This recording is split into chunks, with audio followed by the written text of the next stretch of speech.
All right, so Mike and I put together this presentation about tracking and recovering National Weather Service radiosondes, and I got started into this. I've been wanting to do this for a while, and then when the coronavirus stuff hit, all of a sudden I went from having 4 or 5 days a week with school events and having to haul kids to different practices and so on to having to do none of that.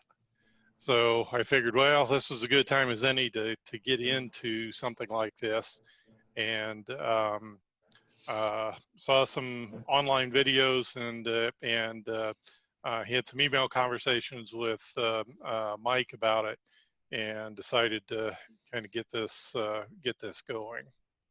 So, all right, I didn't mute myself. Good. All right. So I'm going to talk a little bit about radiosondes, the reception equipment, software, and map display that we're using, and then tracking and chasing them. And one of the videos that really helped get me started, and Mike, if I remember right, Tori is using different software. I think he's using a Windows-based solution instead of a Pi. Is that correct? He was, but I got him converted. He's using the Pi now. Oh, good. All right. Well, I think in the video he shows a Windows version of it, but the overall concepts are still the same. So if you want to see some more of the nuts and bolts about how you go about this, you can look up his video, his channel, Overlook Horizon, or OLHZN, and just look for OLHZN Radiosonde, and I think you'll find this video without any difficulty. So the National Weather Service uses radiosondes to collect temperature, pressure, humidity, winds about the atmosphere from surface up to about 110,000 feet. And actually, this data is kind of the gold standard for atmospheric data within the community. It has the lowest errors. It has the most detail. It beats anything you can get from satellite or aircraft. So it's considered the best data available about the atmosphere. The launches are at 1100 and 2300 UTC, which puts them about 12Z and 0Z when they're at mid-flight. So there's a little slop in launch time. Sometimes they'll wait for a break in the wind or wait for a thunderstorm to go by, but very typically they're close to 1100 and 2300 UTC. The National Weather Service operates about 92 sites in North America and the Pacific. Other National Weather Services around the world also have upper air sites, so they're global in coverage. Obviously biased towards land areas where there are a lot of islands through the oceans that have them as well, just because of their value.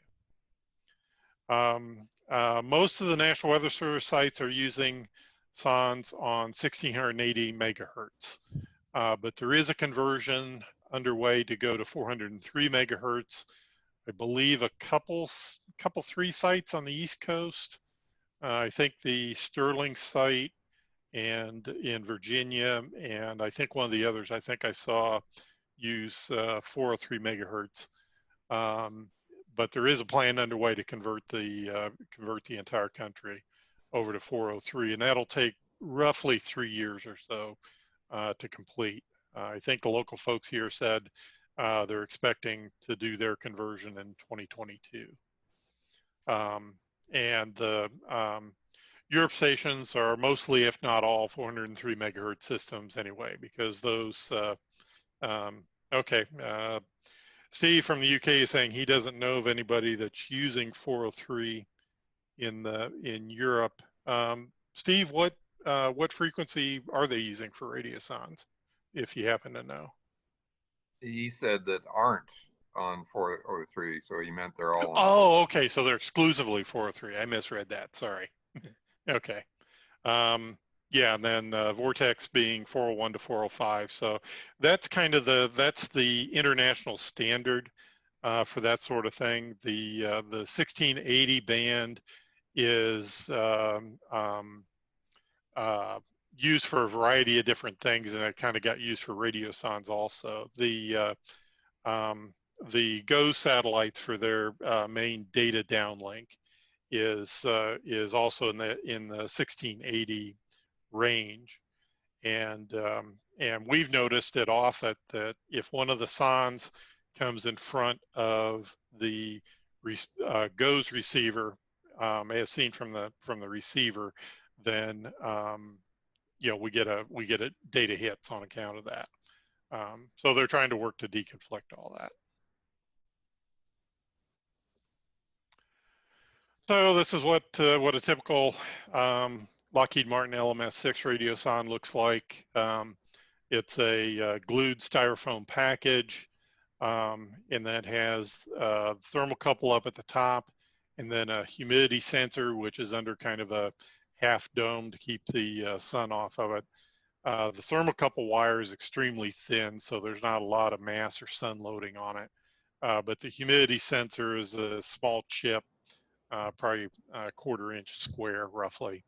So they put that little hat on to keep the sun, and as it's going up, also any cloud moisture or rain off of it as much as they can.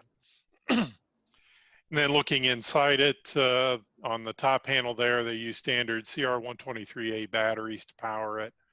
There's an aneroid barometer cell in the middle of the unit. They have a GPS patch antenna.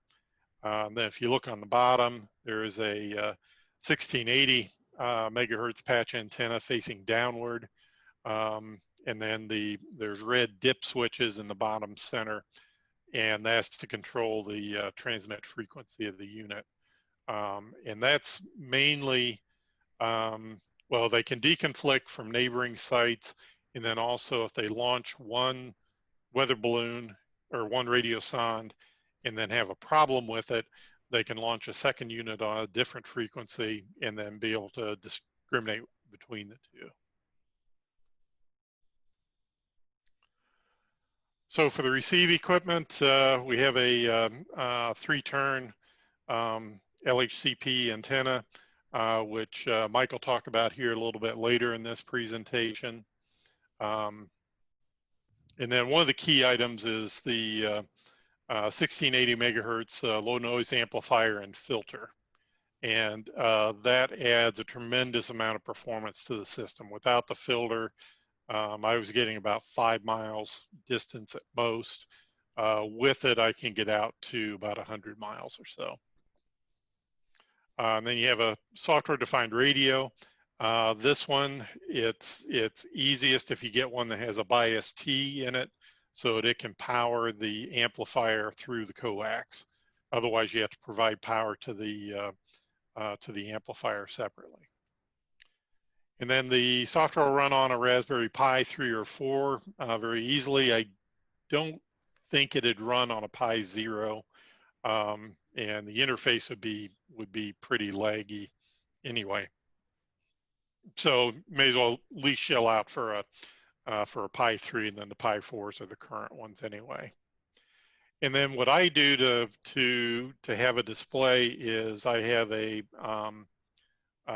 mini router that I use, that I connect the Pi to the mini router, my laptop, and my phone, and then I can configure it so that the internet signal is accessed from the router out through the phone's hotspot, and then that way I have mobile internet connection when I'm chasing on the road.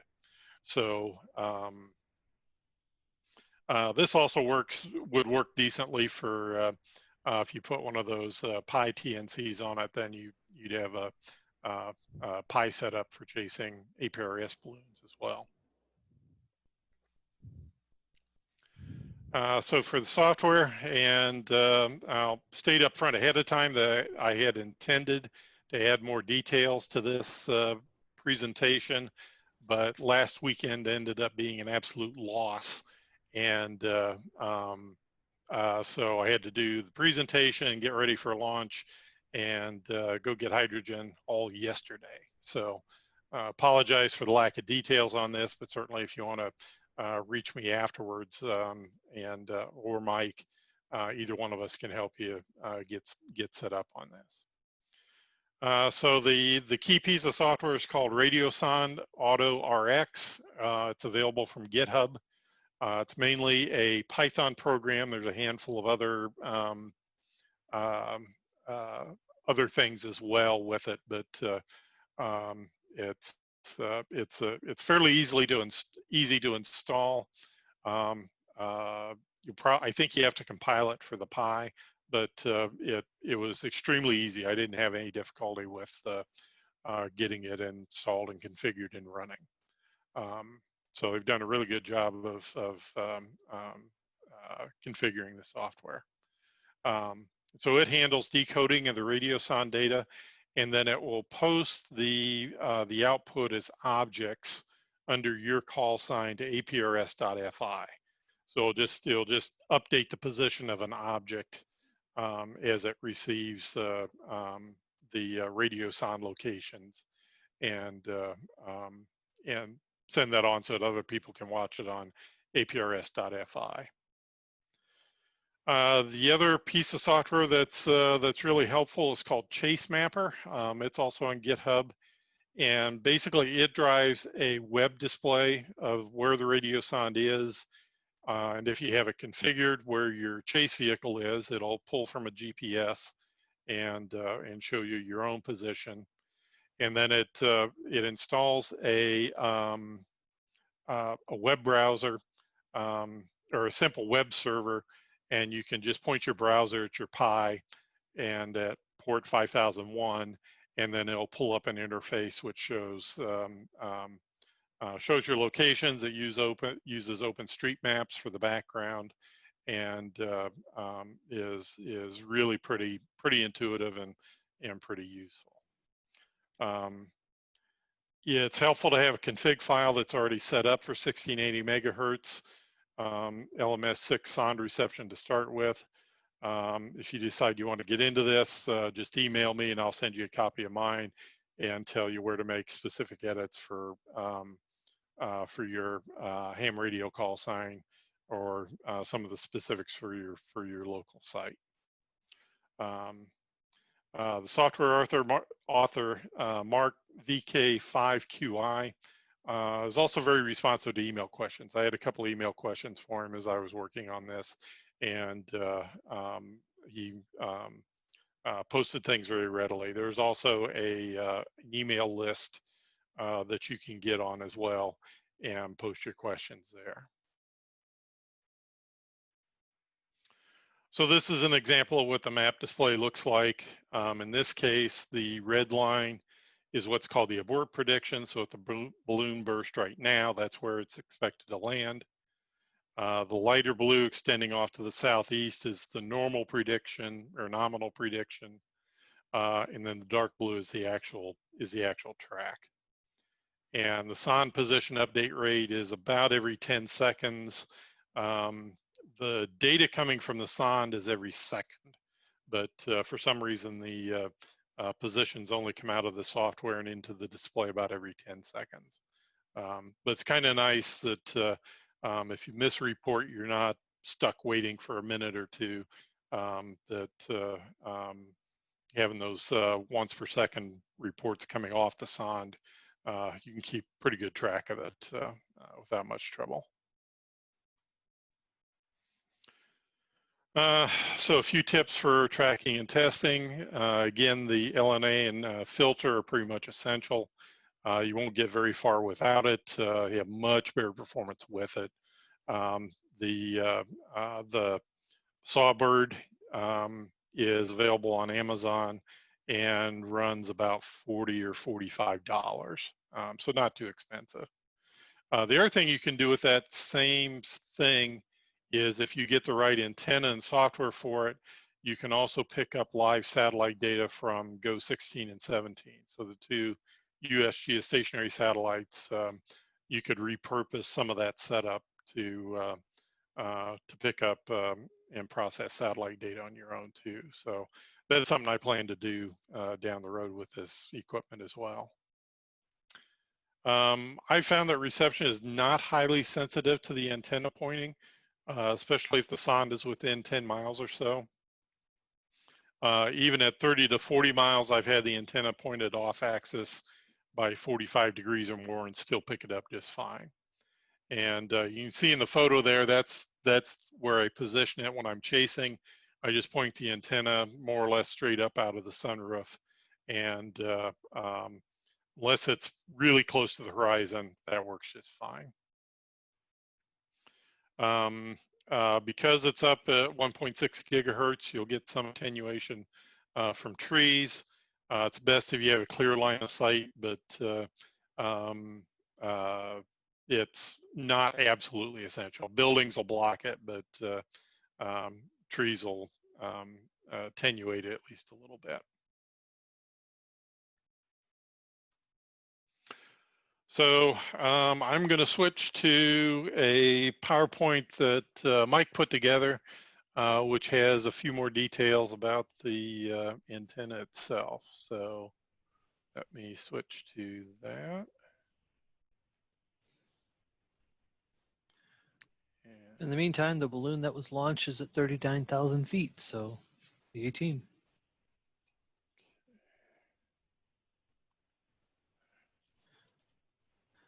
Okay, so I started out, I saw Tori's YouTube as well and got intrigued in chasing the sondes, but I wanted to do something better for an antenna. I had created a little dipole antenna, which was literally a correctly cut piece of wire that I duct taped to a piece of PVC pipe, so I just had a vertical dipole.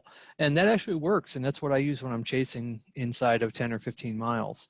Can you go to the next foil, Mark? And I think Mark sort of touched on this. Our sondes are in the 1678 to 1682 megahertz band.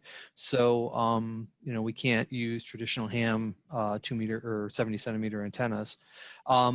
I did some research and I found a link that I can no longer find, which claimed that the patch antenna that's in the LMS6 sondes is a left-hand circular polarized. I would love it if somebody could confirm that for me. I found it. I designed my antenna left hand, and I wanted to have that to document why I did that. And now I can't find the link. So if anybody happens to blunder into that, I would love to see it. I've looked all over. Next foil, please.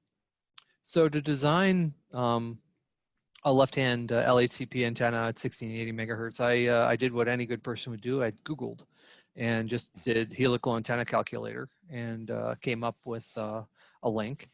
And so I designed the antenna, and then I wanted to be as precise as possible because it's a pretty short antenna. So I actually created a 3D print for that center core, that orange core you saw in Mark's antenna. And so the 3D print would control the spacing of the coil of wire. And then I just did a bunch of testing to confirm that I'd actually made an antenna that works. Next foil, please. So I put a link to the helical antenna calculator there, and on the next screen, I'll show you what that looks like. And basically, I plugged in 1680 megahertz in 3 turns and took the numbers that it gave me. So next foil. So here's what it showed me. And so I put in 1680, which turned to 1.68 E plus 3 in 3 turns, hit compute, and it came out. And basically what I was interested in is that diameter and spacing number, which says how much space between each loop and the diameter of the loop. And those numbers I plugged right into Fusion 360 when I was doing my 3D design for the center core. The other piece of information here that's interesting is it gives you 9.5 dBi gain. And it's got a 60 degree half power bandwidth. So it's got at 3 turns, 60 degrees. It's got a pretty nice wide angle, which is why Mark is pretty successful just aiming it straight up out of his car. My configuration is I have one of those at home that's fixed mounted onto my shed pointing toward Buffalo. And that's my home station. And then my mobile station, I actually just use a dipole zip tied to the top of my car. So that as soon as I get close enough to it, I can just use the dipole because it does transmit a pretty strong signal. Next foil, please. So there's a picture of the 3D model that I designed, and basically what I did is I had Fusion 360 design a spiral at the correct spacing and diameter, and then I made a cross section and had it pierce that cross section. So you see the little holes that it made, and that's basically where the wire will go through as you put the spiral in it. And then I hacked out those little wavy bits on the side just to reduce the mass of it and to make it look crazier. That's it. You'll notice at the bottom of it, it's got a circular pad, which turned out to be relatively important to have there, because when you're 3D printing, you want some adhesion to the print bed. And initially it was just a cross in that little section in the bottom, which is actually threaded. And I have a 1/4 mounting hole in the bottom, which is standard for tripod mounts. So the idea was that you could put a bolt and a coupling nut on there and then mount this thing on a tripod. So next foil, please.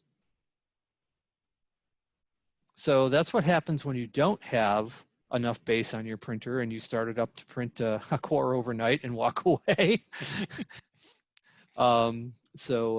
It didn't quite stick to the print bed and I left it running overnight. Oops. Yeah. So lesson learned there. I made the base a little bit wider, and I actually started using a little bit of adhesive on my print bed when I printed things.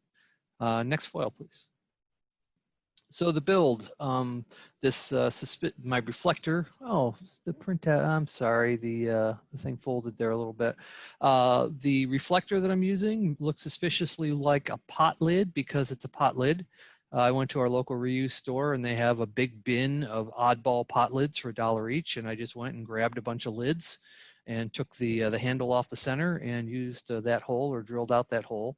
You'll see in the middle of that, there's a 1/4 coupling nut. So I just run a bolt through and thread it into the 3D print on the other side of the pot lid and put the coupling nut there so that it can be screwed into a tripod or whatever mounting you want. Above that, you see a bulkhead SMA adapter. So I just drill a hole and a couple of holes and mount that bulkhead SMA adapter. So you can just attach a coax to the back side. So this is the back side of the antenna. Okay, next foil. So on the front side, the very most important thing, and I'll talk more about this later, as the 3 turns come down that helical antenna, if you look at a lot of helical antenna designs, they'll actually have welded onto that last turn near the reflector a little tab or something to get you more capacitive coupling between the reflector and the driven element. In my design, I just basically take that wire and I mush it down so that it gets very close to the reflector. So there is a gap. You see the wire goes down to that white thing. That's the center connector for the SMA bulkhead adapter. So it's connected to the center conductor of the SMA adapter, and the 2 screws coming through there connect the reflector to the ground of that SMA connector. And so that copper wire is not touching ground anywhere, but it's very, very close to ground. And that turns out to be extremely important. So to make that spiral nice and smooth, I just have a 2-inch mailer tube and I wrap the wire around it, cut it off at a little more than 3 turns. I thread it through there, solder it on, and then nip it off at 3 turns. So the key thing is getting that last 1/4 turn kind of mushed down as close to that reflector without touching as you can do. Next foil, please. So I'm the advisor to the Cornell University Club, and they have a Mezzal KC901V VNA, which goes up to 6.8 gigahertz or more. I think it goes to 8 gigahertz. So I was able to use that to characterize the antenna. And so I did a bunch of measuring. And what I discovered initially was the SWR was okay. But, what I was gunning for is a really nice, 1.5 to 1 SWR, and I could trim the helical a little bit or make adjustments. And I went down a little bit of a blind alley, I think, because the SWR wasn't just right. And then I got thinking about velocity factor. That calculator on the web calculated the length of that thing at exactly 100% velocity factor. And we know that in antennas, you have to adjust the length of an antenna a little bit for the speed of light in the conductor. So I started playing around with different measurements. Next foil, Mark, I can't remember if I have it on there or not. So I played around and was looking at, 95% and 110%. And the results were sort of all over the map. And finally, I realized what the real issue was. It's not necessarily that the velocity factor was as big a factor as squishing down that wire to get that capacitive coupling near the reflector. Finally, one day I got frustrated and I just took that and I squished it down, and the SWR numbers got beautiful. So here is an example of a plot of one of the ones that I made, and when I sent it to Mark and I sent it to somebody else, I actually sent the plot along with them. But you can see it's like at 1.3 to 1 SWR, so across the frequencies of interest. So SWR on that antenna is pretty good. So I think that would be a perfectly fine antenna. So next foil.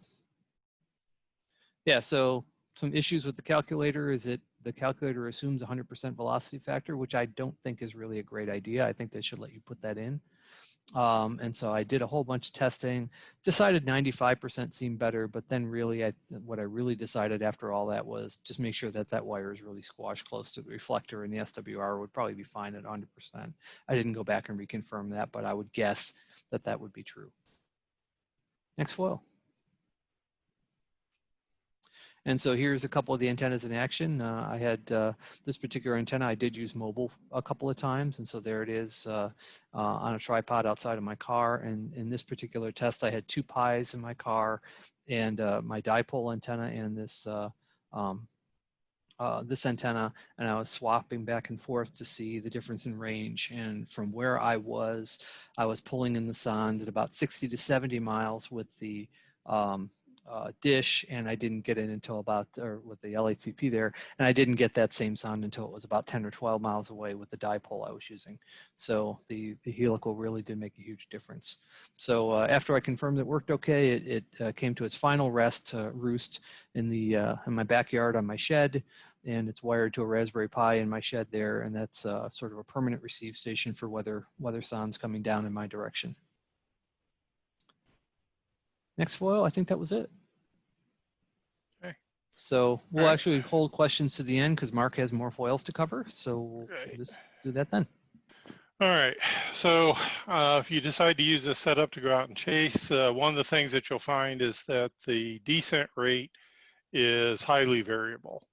The normal sea level descent, if you have a good chute on it, is about 2 to 3 meters per second. So that's on the order of 400 to 600 feet per minute.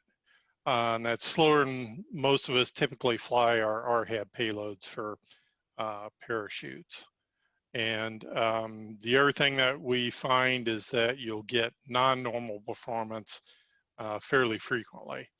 And they use a plastic parachute, and the shroud lines can easily get twisted, and it just becomes barely a drogue. If the balloon doesn't shred cleanly, that adds a lot of weight to what's actually coming down. And I had one just the other night that I was tracking here in the local area that I think lost its chute completely, that it hit the ground at about 10 meters per second. So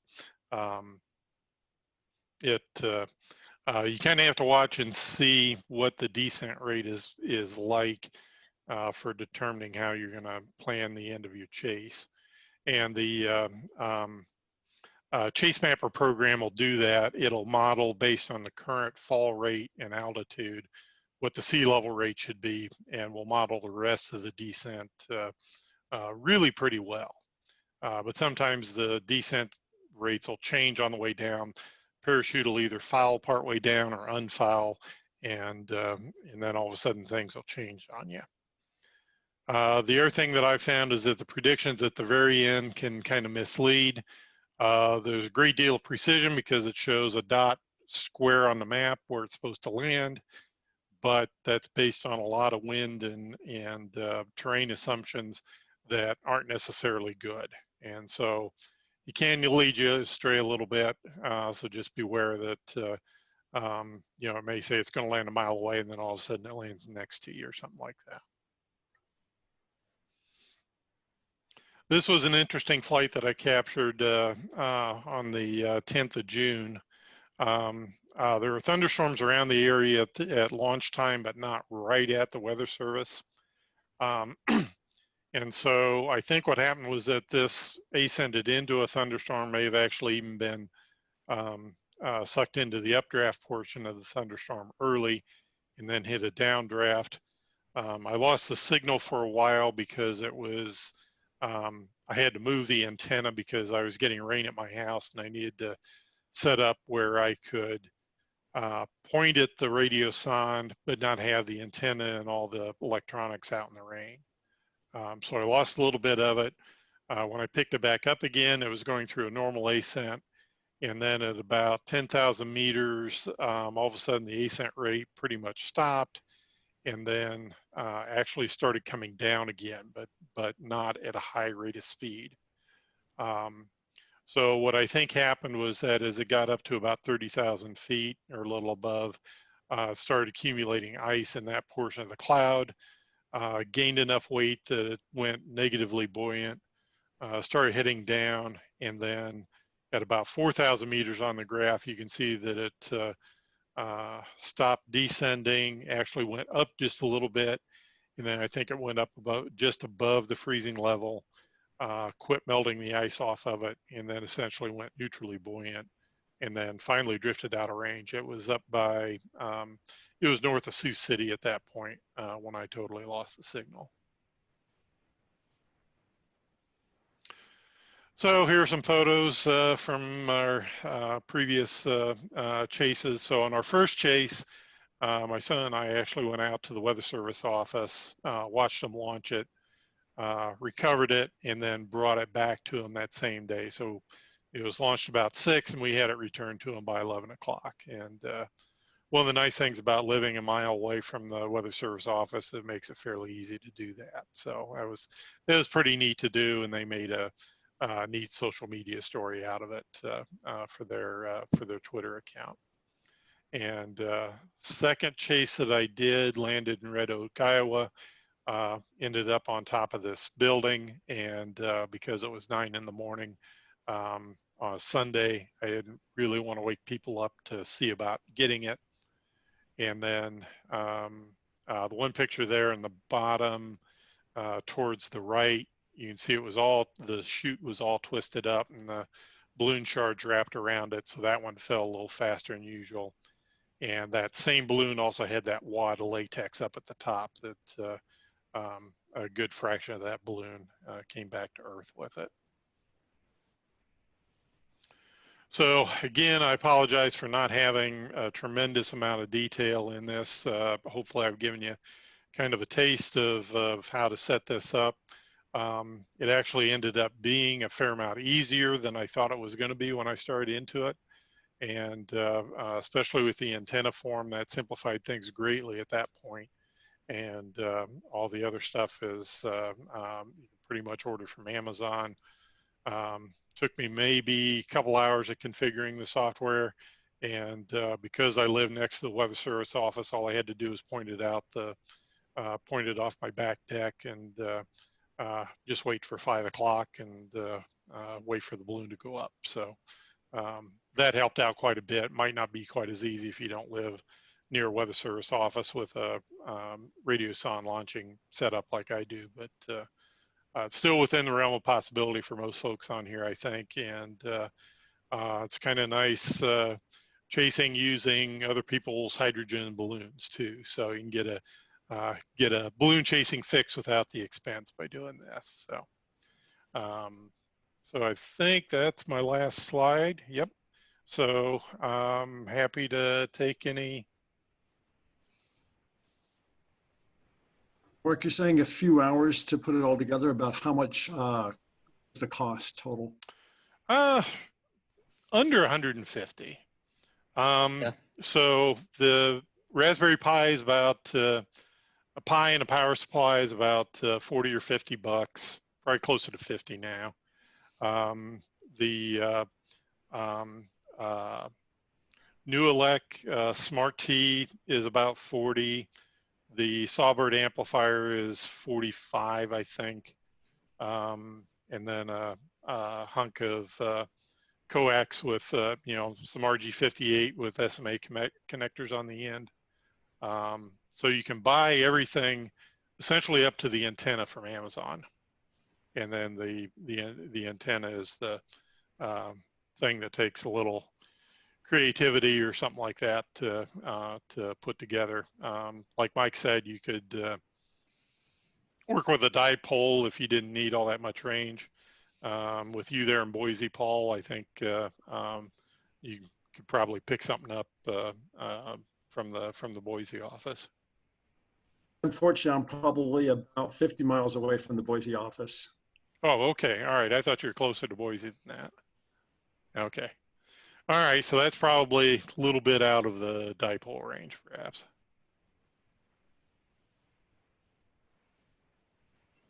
There are a few questions about Son Monitor. I've used Son Monitor and I like it, except for the part that it's running on Windows and there's not much of an API into it, or at least in any language that I understand or use. So that was a little awkward for me to try to use for chasing Sons.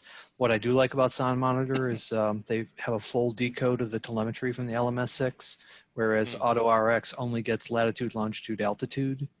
Yeah. Son Monitor also gets all the temp and humidity, you know, all the NWS data, but apparently that they have not, Lockheed Martin did not choose to document the format of their packets. And so whoever. Oh, it's documented. They just won't give it to you. Oh yeah, well, yeah, they chose not to document it for us.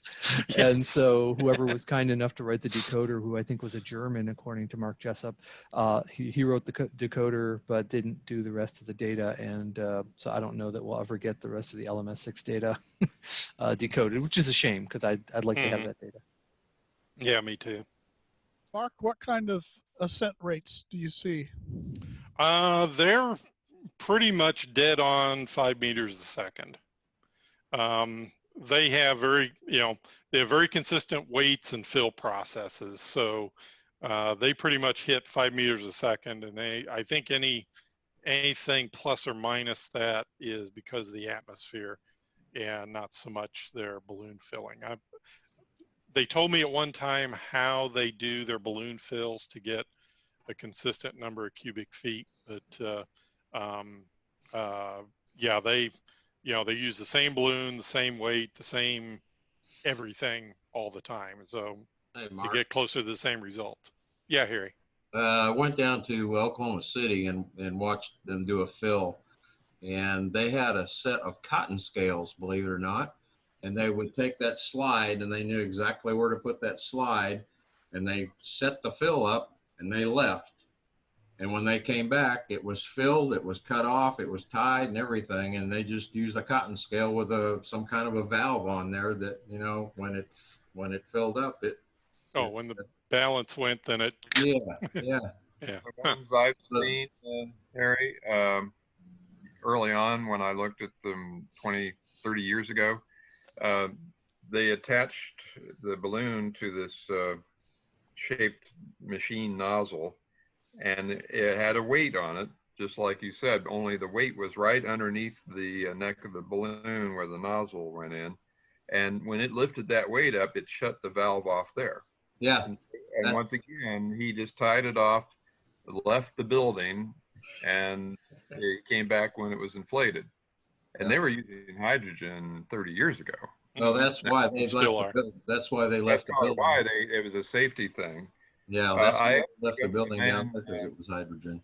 Yeah, I asked the guy, how close has one ever come back after launch? And he said, well, I launched one. 2 hours later, the data's all done and it's coming back down in a parachute, and I'm getting ready to go out to my pickup truck.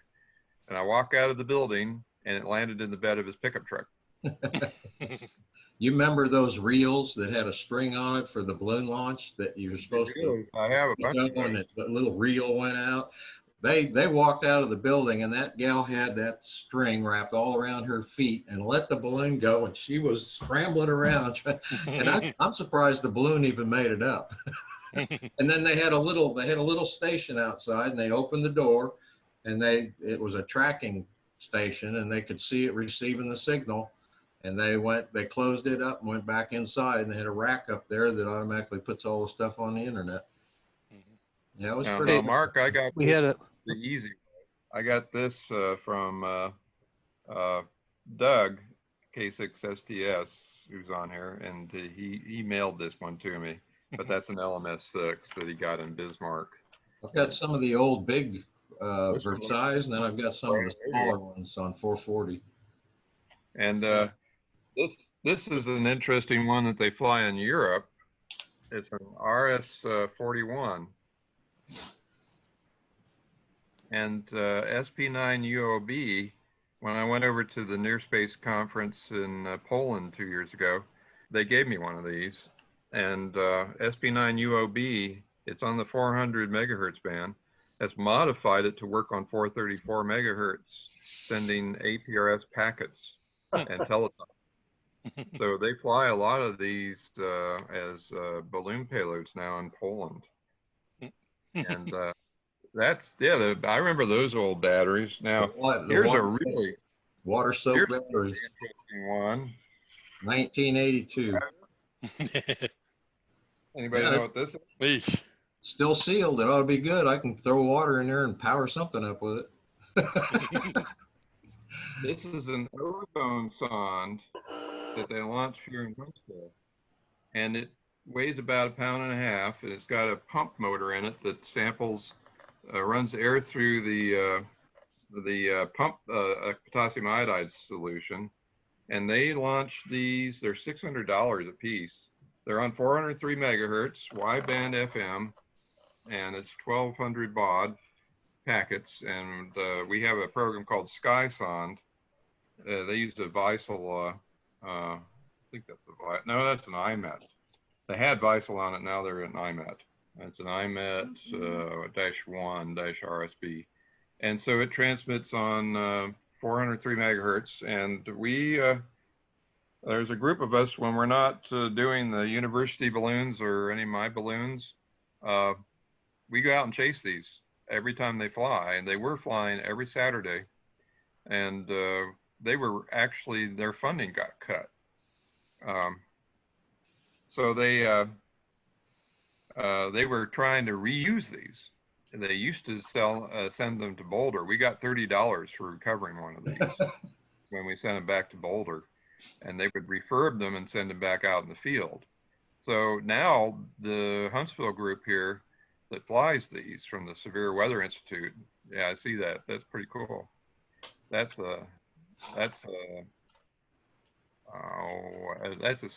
space data. That's an old space data sonde there, Harry. Yeah, this is out of Tempe, Arizona. It doesn't. It's got. Yeah. So, anyways, the ozone sonde people rely on us returning these so they can keep flying, because they lost a good deal of their funding, and these things cost $100 a piece, and they just can't get a supply of them anymore. So now they've gone to once a month. And unfortunately, they've shut the whole thing down due to the virus, so they don't fly very often. Now the vortex people, for the severe weather, they come from all over the country. They wander around northern Alabama, sending up a dozen balloons in front of a storm system and into it, and they're little tiny payloads. Dorothy. 401 to 403, 405 megahertz, and they, a friend of mine picked one up. We all use APRS IS32, APRS 32 CE to link the SkySonde data into APRS. So if you see my call sign -1 or KJ4TDM-1 or N4XWC-1, we're all tracking the ozone sonde or one of the vortexes one, and you'll see those pop up on tracker.havhub. But all right, we should probably wrap this up. We're about a half hour over already, and we have another presentation to go. I'd like to be respectful of people's time. All right. Did anybody else have questions for Mark before we move on, though? Oh, Mark might have disappeared. I just had to turn the ceiling fan on in here. Okay.